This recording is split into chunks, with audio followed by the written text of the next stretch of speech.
Hello everyone, welcome back to the channel and another video on Serious About Salvage. Today we're going to continue with the Audi A1.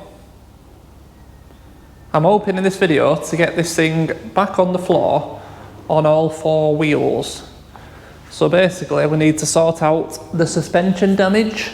If you remember, we've got wishbone and inner tie rod damage on the front, but we've also got a bent rear beam. I haven't at this moment got the beam here, but it is due, so we are going to be doing it in this video.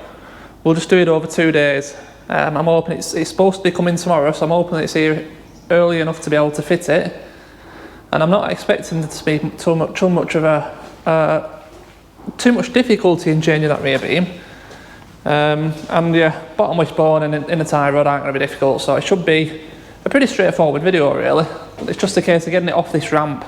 Because like I said before in another video, I've got cars I want to do oil and filter changes on and you know all the work, and can't have cars sat on a ramp taking up the ramp. My phone? Thought I had my phone vibrating then. I'll check it in a moment. So I'll spin round and we'll just have a reminder of exactly what we're doing. So yes, we've got the passenger front wheel is back. You see how close it is to there? I may pull off this wing whilst we're at it as well in this video. And we already know from looking under it, it's wishbone and inner tie rod. And we've got both here. There's your inner wishbone with ball joint. You can change these ball joints, but this one comes with it, which is good. And in there's going to be an inner tie rod. We can have a little look. Can tell it's getting into the winter months. Like this box has been sat on floor for a couple of days, and you know, when card gets a bit damp, you can tell it just feels a bit, you know, soft, and I'm sure you know what I mean. But there we go, there's the inner tie rod. So we can get them two swapped over pretty easily. That won't be too difficult, that's going to be the first job. And then like I said, once the rear beam turns up, hopefully tomorrow, but in this video we'll get that rear beam swapped over, and then once it's on the floor we can then make a start at working out exactly what we're going to do with this, as it's going to want a bit of a pull, isn't it? Yeah, the bottom's fine, the bottom's in line, so it's literally from there to about here, I'd say. Yeah, probably on line with that. And obviously because that's pulled in, that tension has created a bit of a dent there. But I'm pretty sure once we start to pull that, that'll pop out that anyway. So, I mean, in terms of pay, it might be possible to just use that body line. It's just and maybe Joe, I don't know. See what the body shop wants to do, because it is crap there, you see, as well, aren't there? Yeah, I mean, it doesn't really matter what they do. I'm not bothered, it just wants doing. But that's for another video. Right, let's continue. Let's get on with this suspension damage.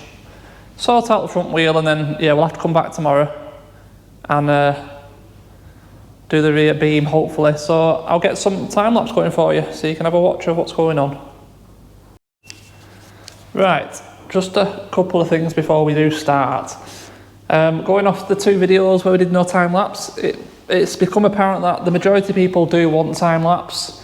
Some saying both, and yeah, a few saying no time lapse. So I'm going to continue with the time lapse. I'll do an odd video with none in, but what I'll do also is be a bit more descriptive with what I'm doing, you know, point out fixing points and how I'm going to do it before I do it. Stuff like that, and hopefully that pleases everyone. I mean, that's what I'm trying to do. So that's what we're going to do going forwards. Also, in the previous video on this car, I told a little bit of a fib, uneducated fib. These wheels wouldn't have been black from factory, they'd have been grey with a bit of polished face I'm led to believe. So yeah, that's not original black wheels. It's the original wheels, just not originally black. Just to clear that up. Right, okay, so we're going to do control arm and inner rack end. Inner tie rod, we'll say inner tie rod. You can see the inner tie rod there.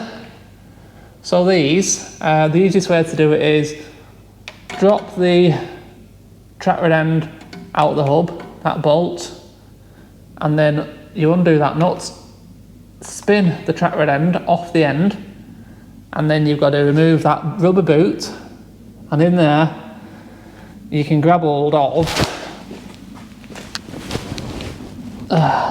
that's that section there with either a big spanner or a big pair of grips, and it's threaded into the steering rack. So pretty easy to do. And then the control arm is just 3 bolts. You can have this big one at the back that goes up through that rubber and connects it to the subframe. Again, one at the front, which is hiding a little bit, it's back there, you see it? And then you've got your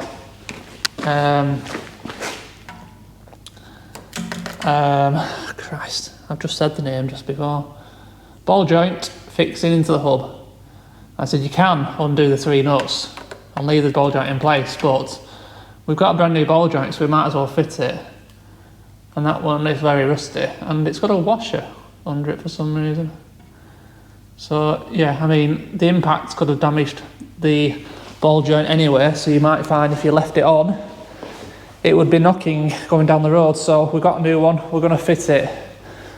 So we'll get the camera on, get these swapped over. It shouldn't be all that much of an ordeal really.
All right, so we are stripped down now.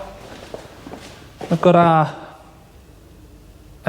inner tie rod and our control arm off. And there isn't any damage to the subframe, there's no damage to the end of the rack. Everything looks A-OK. Quite happy with everything. Yeah, I mean, there's no signs of any damage to the hub. But as always, they get tracked up, so if anything else is out of line, it will show up. But everything looks fine.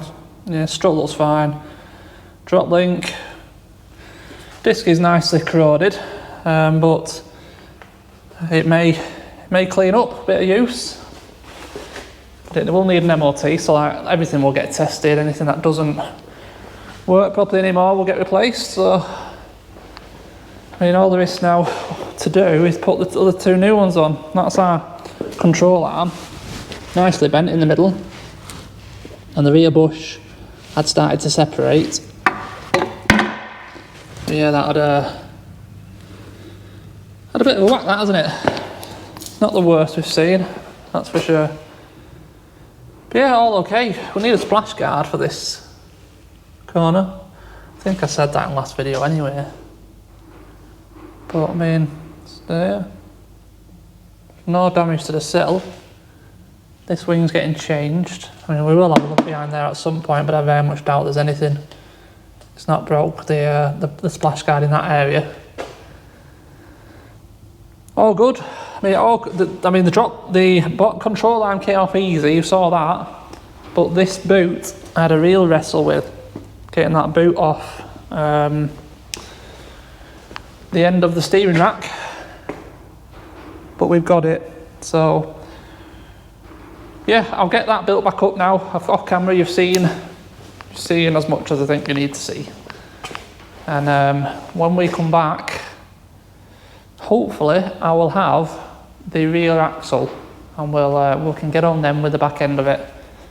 So yes, I will be back as soon as possible. Right, we're back. Took a bit longer than expected for this axle to turn up, but it's here now, so we can continue. So let's unwrap the axle first and see what we've got.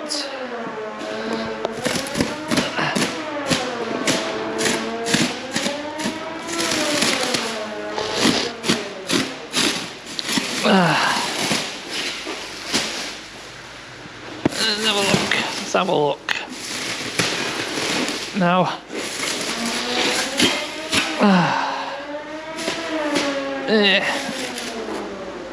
right, we have an axle. Them off.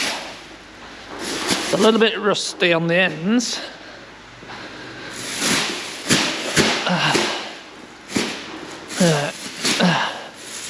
There you go.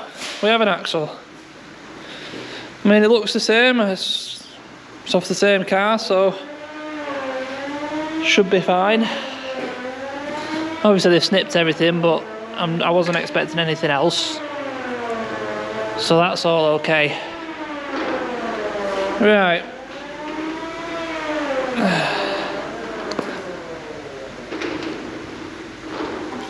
Them discs will definitely clean up. Okay, let's have a look at ours. See what we need to do. Well, we need this wheel off, that's for sure. And then we're going to need to disconnect handbrake cable on both sides. We're going to have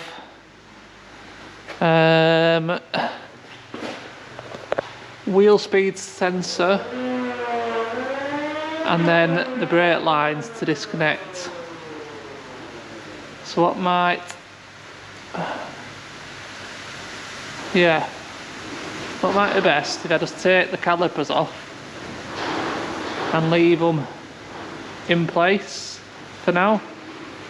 You know, we'll strap them up somewhere so it saves taking the brake lines off, and then we won't lose any brake fluid then either. That might be a good idea. I'm slightly annoyed. Oh no, they've left them on, haven't they? I need these sliders.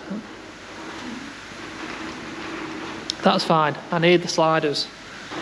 Right, because ours are bent. Okay, and then once we've got all the lines disconnected, it simply is a case of just undo the bottom shocker bolts on both sides, and the axle will just swing all the way down until it's hanging vertical. The springs will obviously fall out, that's fine. Once it's hanging vertical, we can get our jack stand under it, take the weight, undo the two main bolts, and there, and then it'll drop down out of the way. It should really be as simple as that.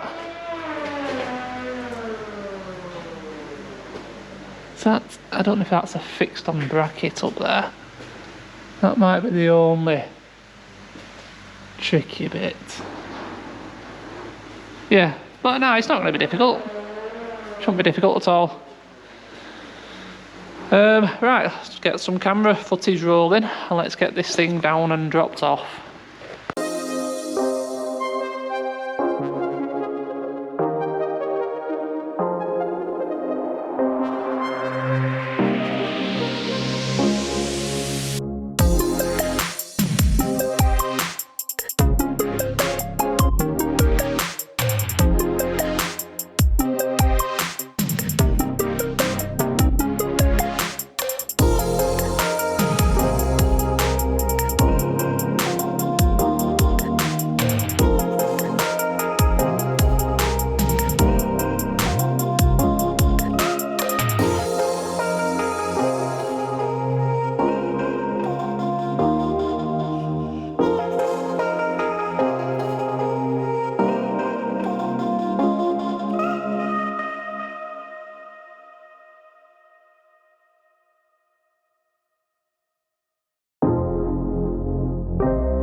There we go, we're off.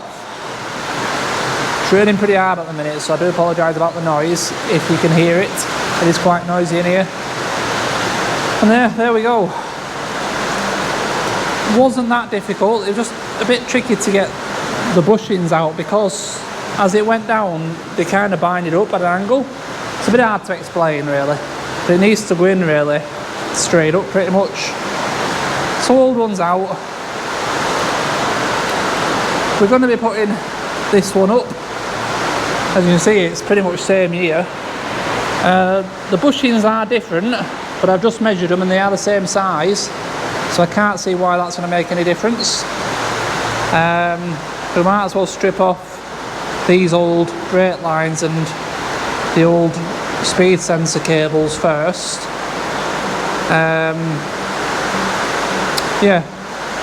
Also, I've noticed that the pads on the back are pretty much Dead. Where are they? Where are they? Where are they? What have I ever done with you? They're around. Oh, they're still in the axle. Yeah, they're still in the axle. That's why. Kick these out. I mean, yeah, there's very little on them. So we'll get some new rear pads. And also, the spring on the rear driver's side is got the bottom bit broken off. So, I need a new spring. Other one doesn't look the best in all fairness, so we're going to get a pair. So now we really need to go and get them springs. There's no point putting this axle up without the springs. So I found some. They're not at my most local GSF, but they're at the next local one, so it's not a big deal to go and get them, I think. Like I said, we can't continue without them anyway, so I'll have to go and get them. And like I said, I'll get some rear pads. We need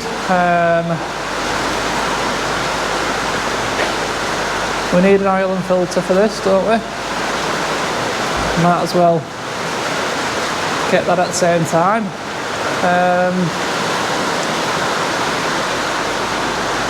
Then that'll do us. I found a set of wheels, original wheels, but they're still in the original colour, because, well, there is one of these on eBay that has been painted black, but the chances it's going to match this black are very slim, so I would have to paint some. So I'm thinking, get a set in the original colour. They look perfectly fine, and I mean, I'll have 3 wheels to sell then with really good tyres on. I mean, I'll get over half of the money back that way, and in the long run it may even be cheaper that way. Yeah, I'm still thinking about it. I mean, he's only asking 300 quid for the set, and apparently they've got really good tyres on as well, so it's not really bad money, that. But yeah, I'll go and get these springs and some rear pads, oil and filter, and we will get this axle back up. And then it's just a case of finding a spare wheel somewhere just to throw on it so it'll move around. Worst case, we'll take one off the S1 just to get it moving. Right, we're back shortly. Right, I'm back. Right, okay. Springs. There we go. New spring, old spring. And over here again. New spring, old spring. So I've got our new springs ready. Got a set of pads over there. We're going to do them later, obviously. And this is our replacement axle now. Ready to go up into position. So I'm not sure if I'm going to be able to manage this on my own. If I can't, I'll have to grab someone in from next door to help me. But we'll give it a go. It's nicely balanced there on the jack. We're just going to put it up somewhere near, but the problem I'm going to have is I need to twist it. Twist it straight so it's that way as it goes up, which I'm not sure I'm going to be able to do on my own. But we'll give it a go and see what happens, really. Well, this shouldn't be too difficult, like I say, it's just a lack of hands. Need another pair of hands probably. But we'll try it, see if we can get it up there. If not, I'll have to get someone in. And the rest then, once it's up, will be pretty plain sailing, just exactly the same as what we've done. Run all the brake lines back along these clips. And the wheel speed sensor. Handbrake cables you can see dangling. Refit the calipers with the new pads. And yeah, it'll be pretty straightforward. One thing I didn't mention earlier is you've got your headlight level adjuster here. This obviously attaches to your rear axle because if there's more weight in the back, it alters the height of headlights for you, so you don't dazzle people. So I had to undo that. For the rest of it, yeah, pretty simple really. So let's give it a go, see if we can get it up there on our own.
Right, so it's up there, but yeah, that was a mission getting that back in. Even with two of us, but it took us best part of 40 minutes. I don't know why, it just would not go up. It was a right wrestle. Had to get a strap on it in the end to pull it forwards, enough to get these bolts in. But yeah, it's in now. So I've got the springs in and I've got the dampeners, just the bolts in that's holding the axle up. So it's a case of tightening everything up now. I can rerun all the speed sensors, you know, handbrake cables, all that stuff now. Get calipers back on with the pads in, and we yeah, we'll be done then, won't we? We've done what we wanted, what we set out to do. I then need to grab a wheel and get it on the floor, get it sat on the floor.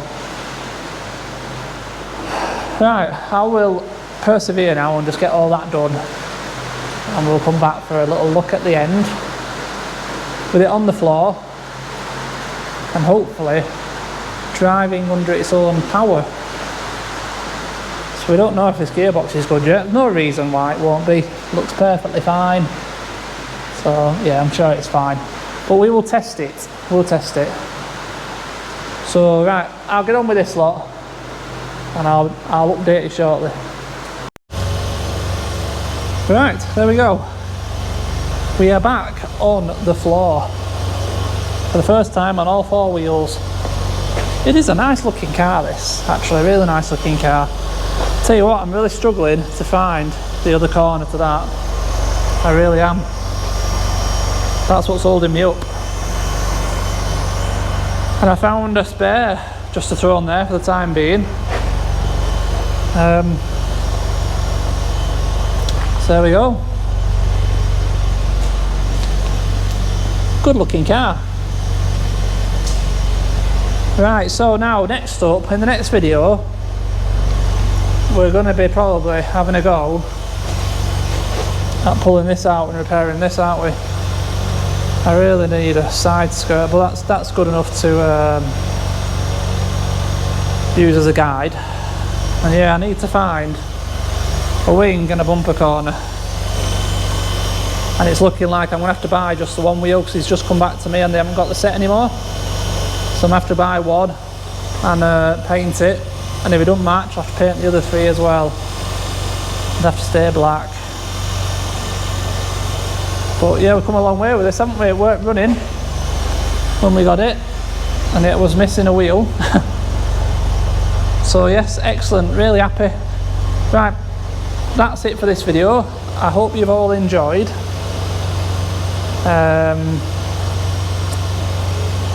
So that's weird there. Key. And then it's got start and then crossed out for drive. I think they got a key for this, got it running and then lost the key again. That's what it seems like. Maybe it's inside somewhere hanging around, I don't know. I'll have to have a search for it. There might be a key in there somewhere. Right, anyway, thank you as always for watching. Really appreciate it. Look what's back. Yeah, thank you. I'll see you in the next one. Cheers.